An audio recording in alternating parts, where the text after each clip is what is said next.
Beberapa istilah yang perlu Bapak Ibu pahami di dalam kurikulum Merdeka antara lain, pertama, capaian pembelajaran yang sering disingkat dengan CP. Nah, Bapak Ibu perlu pahami, kalau di kurikulum 313, Bapak Ibu mengenal istilah KI dan KD. Maka di kurikulum Merdeka ini Bapak Ibu akan diperkenalkan dengan istilah CP atau capaian pembelajaran. Apa itu capaian pembelajaran? Capaian pembelajaran adalah kumpulan kompetensi yang diharapkan siswa dapat menguasainya setelah mengikuti proses pembelajaran di dalam fasenya. Jadi kumpulan kompetensi ya. Sebenarnya sama dengan KD. KD juga kumpulan kompetensi. Nah, apa yang membedakan capaian pembelajaran dengan KD? Kalau KD, Bapak Ibu, di kurikulum K13, KD itu diberikan sesuai dengan tingkatan. Ya, tingkatan kelas. KD kelas 1, KD kelas 2, dan seterusnya. Nah, bedanya dengan capaian pembelajaran ini adalah kompetensi yang diberikan kepada siswa sesuai dengan fasenya.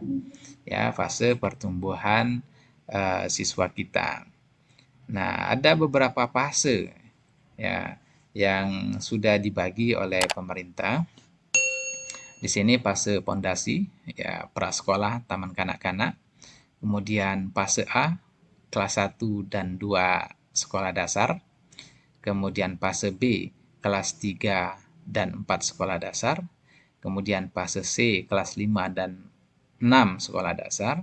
Kemudian fase D, kelas 7, 8 dan 9 ya SMP. Kemudian fase E kelas 10 SMA, SMK atau MA, dan fase F kelas 11 dan 12 tingkat SMA. Nah, jadi KD-KD atau capaian pembelajaran yang diberikan kepada siswa ini berdasarkan fasenya. Jadi bukan tingkatan kelas tapi berdasarkan fase. Ini perbedaan antara capaian pembelajaran dan KD. Pada prinsipnya, substansinya sebenarnya sama.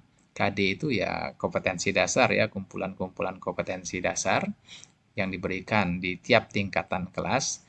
Capaian pembelajaran juga sama ya, kumpulan kompetensi yang diberikan kepada siswa sesuai dengan fasenya. Jadi yang membedakan itu per kelas dan fase. Nah, kalau fase di sini misalnya A, fase A itu kelas 1 dan 2. Jadi waktunya cukup panjang ya, lebih fleksibel, 2 tahun misalnya fase A. Sehingga capaian pembelajaran yang ada di dalam fase A pada mata pelajaran tertentu itu Bapak Ibu jangka waktunya 2 tahun. Jadi lebih fleksibel Bapak Ibu dalam mengolah ya, menyampaikan kompetensi-kompetensi itu kepada siswa, tidak dibatasi dengan kelas seperti di kurikulum K13. Nah, capaian pembelajaran ini dirumuskan oleh pusat. Ya. Jadi Bapak Ibu guru cukup menerjemahkannya ya. Jadi nggak perlu membuat CP-nya, cukup menerjemahkan CP itu ke dalam nanti tujuan pembelajaran dan alur pembelajaran.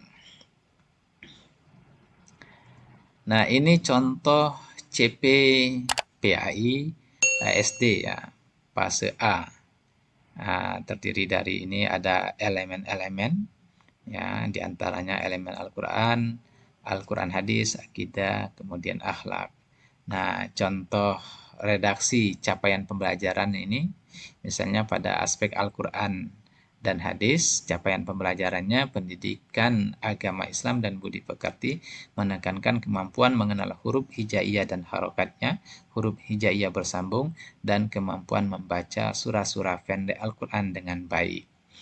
Nah, jadi dalam capaian pembelajaran pada elemen Al-Quran hadis ini, Bapak Ibu, ini diberikan kepada siswa pada fase A, kelas 1 dan kelas 2 SD. Ya, jadi selama 2 tahun capaian pembelajaran ini diberikan kepada mereka. Kemudian ini contoh CPTIK SD fase A. Misalnya kita baca saja misalnya elemen TIK-nya.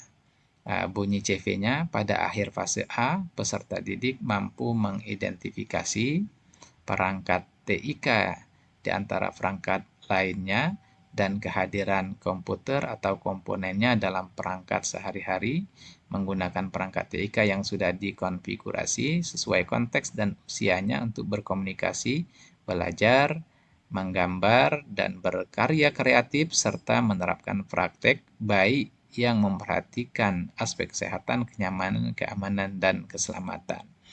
Jadi ini capaian pembelajarannya diberikan selama 2 tahun ya, fase A, kelas 1 dan kelas 2. Jadi itu perbedaannya dengan KD. Kalau KD-nya diberikan per tingkatan kelas, maka capaian pembelajaran ini diberikan setiap fase. Ya, seperti tadi fase-fasenya yang telah saya sebutkan. Lalu berikutnya Bapak Ibu akan dikenalkan dengan istilah alur tujuan pembelajaran atau ATP. Ya, kalau di kurikulum K13, Bapak Ibu ya pasti mengenal istilah silabus. Ya. Nah, istilah silabus. Nah, kurikulum Merdeka sekarang Bapak Ibu tidak akan mengenal lagi silabus, tetapi Bapak Ibu akan mengenal alur tujuan pembelajaran atau yang sering disingkat dengan ATP. Nah, apa itu ATP? Nah, ATP itu ya dokumen lah ya, dokumen yang berisi tentang rangkaian kompetensi atau rangkaian tahapan pembelajaran yang disusun secara sistematis mulai dari fase awal sampai akhir yang dapat dijadikan pedoman dan rujukan bagi guru dalam mempermudah terlaksananya kegiatan belajar mengajar. Jadi ini semacam dokumen kayak silabus ya. Ya merupakan tahapan-tahapan pembelajaran. Jadi Bapak Ibu nanti kan merumuskan tujuan pembelajaran, lalu tujuan pembelajaran itu akan diurut ya, diurut sesuai dengan tingkat kesulitannya dari yang mudah ke sulit, dari yang sederhana ke kompleks, dari yang mudah ke sulit, ya itu alurnya ya, alurnya.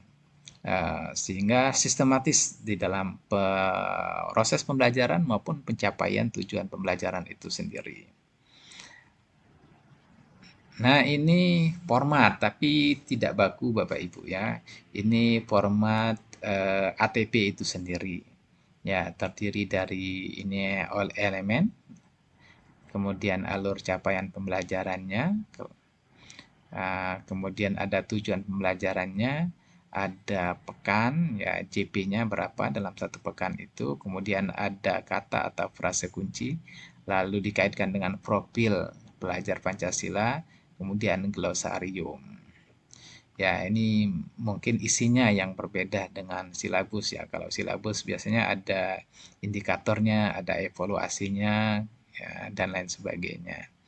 Ya, fungsinya sama ya sebagai rujukan nanti Bapak Ibu untuk menyusun modul ajar. Lalu istilah berikut yang perlu Bapak Ibu pahami juga, di kurikulum Merdeka Bapak Ibu akan mengenal modul ajar.